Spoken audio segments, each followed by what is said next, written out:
Welcome to Hope in a Dose, the podcast where we explore the challenges and innovations shaping cell and gene therapy trials. I'm your host, Louise Kearney.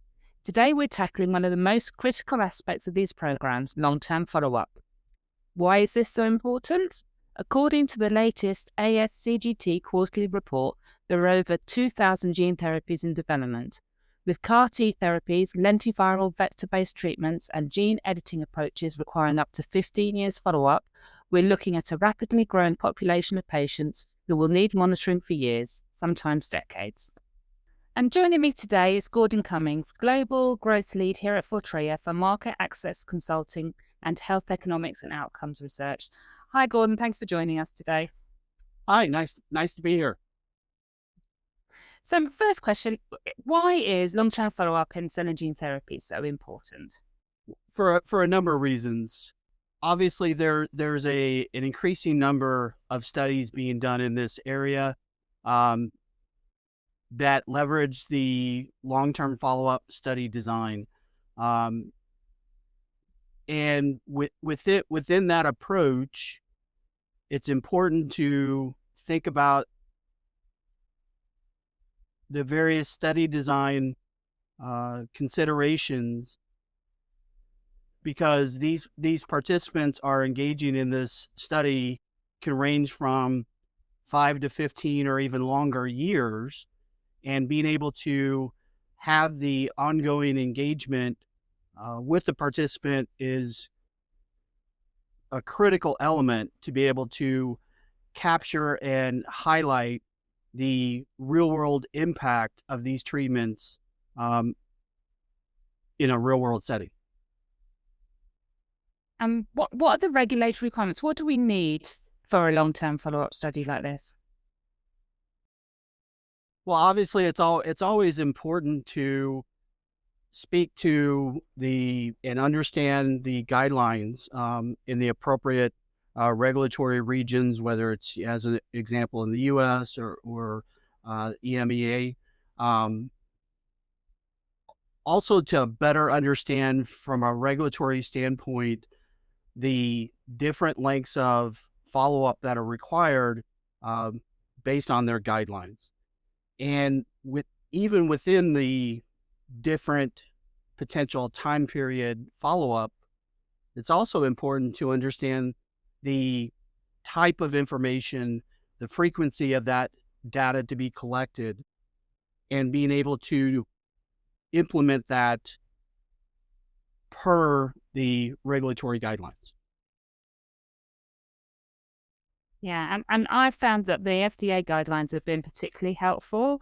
In they're much more, they talk in more detail about the sort of lengths that we would need.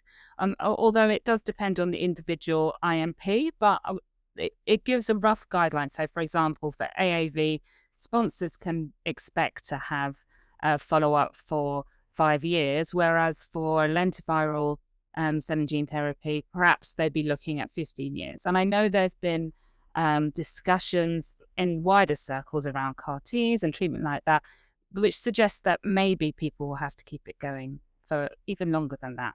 And lifetime has been sometimes suggested. And the different levels of follow-up we're seeing, they're different between before and after 5 years. The FDA guidelines in particular are quite specific on what you need to do ahead of 5 years, as opposed to after 5 years as well. Yeah, you're absolutely right. Additionally, you mentioned the FDA.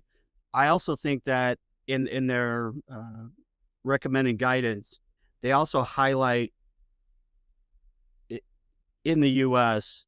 the use of different technologies to be able to efficiently implement the long-term follow-ups, including the use of direct-to-patient remote data capture.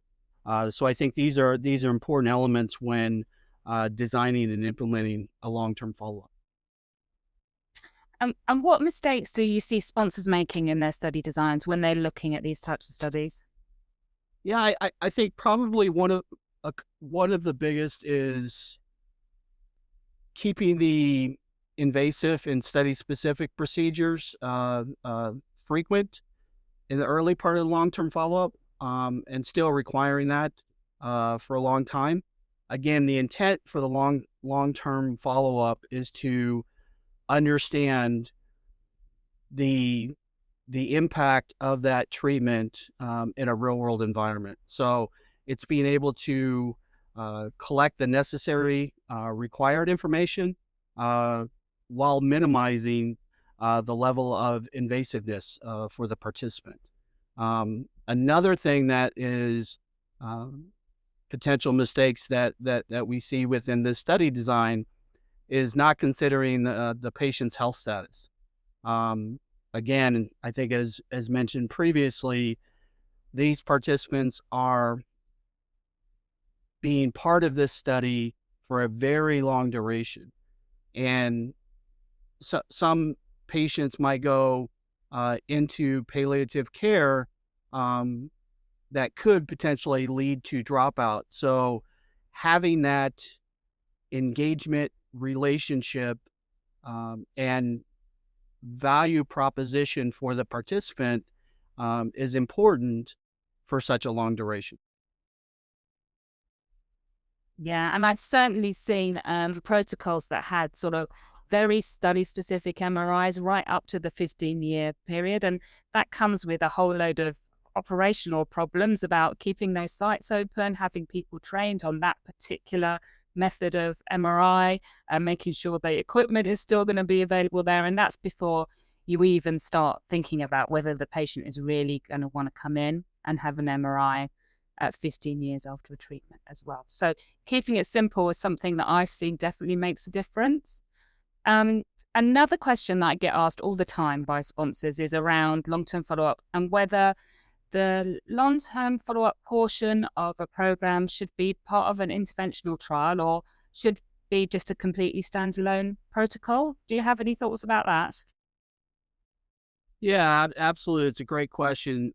Obviously, having the long-term follow-up as part of the interventional study um, does has have the potential of reducing cost um, in terms of being able to set up the design, set up the sites, the engagement with the sites as part of the interventional approach. But at the same time, when you look at the long-term follow-up, there sometimes can be a benefit of having that as a standalone. When you want to reduce the number of sites later on, just for the long-term follow-up portion of the study. Additionally, having it separate allows you the ability to have a basket approach if there's more than one study, long-term follow-up study for that asset that allows you to, again, have the efficiency not only in design, but data collection and operational implementation of the study. So I think that when considering the long-term follow-up, it's important to take a look at the the advantages and some of the limitations of associating that as part of the interventional study. Yeah, and I think some of the conversations I have with sponsors early on um, makes me think that they'd like to have all the answers to all the questions from the very beginning, and sometimes I don't think you always have that. Um, but you need to make sure that you're having the right conversation with regulators. So I think something that I've seen work really well in the past is kind of a wait and see approach, in the fact that you build in that long-term follow-up in as part of your interventional study. You keep it super light touch, because once you start putting in sort of interventional pieces into the long-term follow-up, it's much more difficult to get the regulators to agree to take them out. Whereas if you didn't need it to start with, so keep it super light touch. But then when you get towards the 5-year mark, when the follow-up really can be almost entirely sort of real world evidence, once you start approaching that point, then you can have a look and you'll know where your patients are, you'll know how many of them are and how many programs are feeding into that long-term follow-up. And then you can make a much more informed decision about what the best design is over the really long term for those sort of 15-year long programs. What design changes can a client make to a study design to lighten the load on patients and sites and also Yeah, themselves? obviously, first step would be working with the regulators to really understand what is the needed or required information versus the nice to have information. A lot of times we see in these study designs where various internal stakeholders are interested in collecting a lot of information that is um, considered nice to have versus the regulatory required information. So that'd be the first step.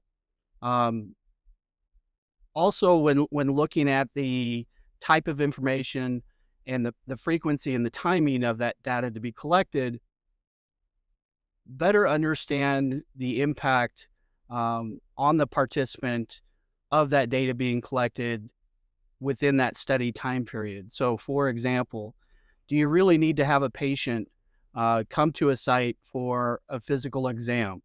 5, 6, 7 years into a long term follow up. If it's required by the regulators, absolutely understand. But if it's more of a, well, that's normally what we like to see and collect in our interventional studies. There's other ways to better understand and collect that information, whether it's from leveraging real world data sources, whether it's patient generated health data. There's other ways of leveraging existing and patient reported information to get at the type of information without requiring the patient to come to the site. Another area would be the notion around decentralization. That could be at the investigator level, where you could have one investigator overseeing an entire country geography, as well as being able to collect that data centrally. So having decentralization both at the HCP level, but also at the participant level, allows for a lot more efficient data collection. Yeah, and I've seen that model. We've run that model, and it allows patients to see the doctor that they want to see, and even when there is a slight interventional, when we still need physical exams within 5 years of the infusion, um, it's still possible to use healthcare professionals that aren't part of the study team to do that, and that means that you don't have to keep asking that patient to carry on traveling back to the site. And that decentralization process, I've also seen it cut budgets down like quite a lot for clients because keeping one site open rather than 15 sites open is just a lot more financially um, beneficial as well. But especially when you're thinking about doing decentralized trials, how do you keep patients engaged throughout such a long study period? And how can you prevent dropouts? Yeah, I think this is when you think about long term follow up study, this is one of the most critical areas to keep in mind. The first step really comes down to the design, keeping the protocol as light as possible. I think you had mentioned that earlier. Leveraging existing real world data sources as much as possible to minimize the data to be collected either from the site and or from the patient, and also make it as easy as possible for the patient to participate. Remember, this is a long term follow up, so inherently the the patient wants to participate because they want to provide value back for the treatment and or for the indication. So with that being said, there needs to be some inherent value for the participant to stay in a 15-year long-term follow-up as an example. So some of the things that we've seen, obviously, in terms of having ongoing engagement, communication, uh, feedback loops to patients, anything that allows for the patient to feel part of something rather than just continually providing information into the site or into a technology or app without any sort of sense of what they're doing or what value are they contributing to the study. I don't think you can carry on asking patients just to send data out into an ether without some sort of feedback loop. You would have to lose interest, especially over such long time periods. And then the last thing I was going to ask today is about looking to the future. If there's any kind of study type which really needs to think about how things are going to change in the future, long-term follow-up is one of those. How do you see collection of data changing in the future for these types of studies? Yeah, I think that, we touched on leveraging the use of real world data, taking that actually, maybe pulling that thread a little bit further. There's over the last several years, there's been the use of better data associated technologies, such as tokenization, or in the U.S. Patient right of access, where this would allow for continuity of engagement and access to the patient's real world data infrastructure, to allow for augmenting and supplementing the required and or nice to have data elements of a long-term follow-up.